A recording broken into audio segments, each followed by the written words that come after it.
जवाहर नवोदय विद्यालयाच्या माजी विद्यार्थ्यांचा मेळावा व नवसंवाद या वार्षिक अंकाचा प्रकाशन सोहळा नुकताच क्रांतिज्योती सावित्रीबाई फुले सभागृह पुणे इथं पार पडला। ग्रामीण भागातील होतकरू विद्यार्थ्यांना चांगल्या दर्जाच्या शैक्षणिक सुविधा उपलब्ध व्हाव्यात या हेतूने जवाहर नवोदय विद्यालय शाळा केंद्र सरकारने 1986 मध्ये सुरू केल्या होत्या। त्यात शिकलेले विद्यार्थी आज विविध क्षेत्रात आपली चमक दाखवत आहेत व सेवाभावी वृत्तीने काम करत आहेत।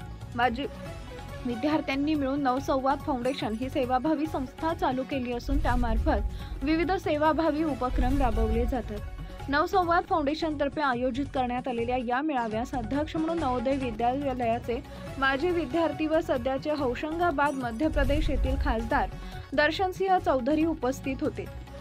याचबरोबर नवोदय विद्यालयाचे समितीचे कमिशनर श्रीमती मेरी मनी, प्राचार्य खेडकर नरसाई व आशा दुबे हे सुद्धा प्रमुख पाहुणे म्हणून उपस्थित होते। यावेळी नवोदय विद्यालयाचे माजी विद्यार्थी चालवत असलेल्या नवसंवाद फाउंडेशन तर्फे समाजामध्ये विविध क्षेत्रात सामाजिक जाणीवेतून उत्कृष्ट कामगिरी करणाऱ्या माजी विद्यार्थ्यांना नवोदय ऑफ द इयर या राष्ट्रीय पुरस्काराने सन्मानित करण्यात आले।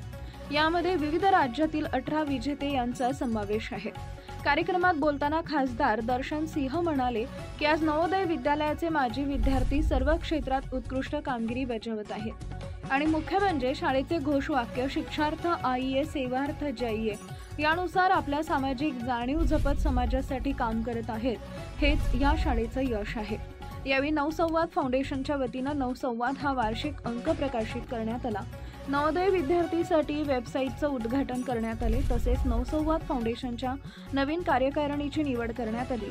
यावेळी अध्यक्ष म्हणून अनिल पवार तर उपाध्यक्ष म्हणून प्रवीण कोरगंटीवार यांची निवड करण्यात आली आहे।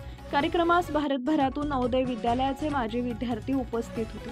माजी अध्यक्ष डॉक्टर कविता पवार यांनी प्रास्ताविक केले व डॉक्टर मदनलाल सोनवणे यांनी आभार प्रदर्शन केले। Subscribe now and press the bell icon. Never miss an update.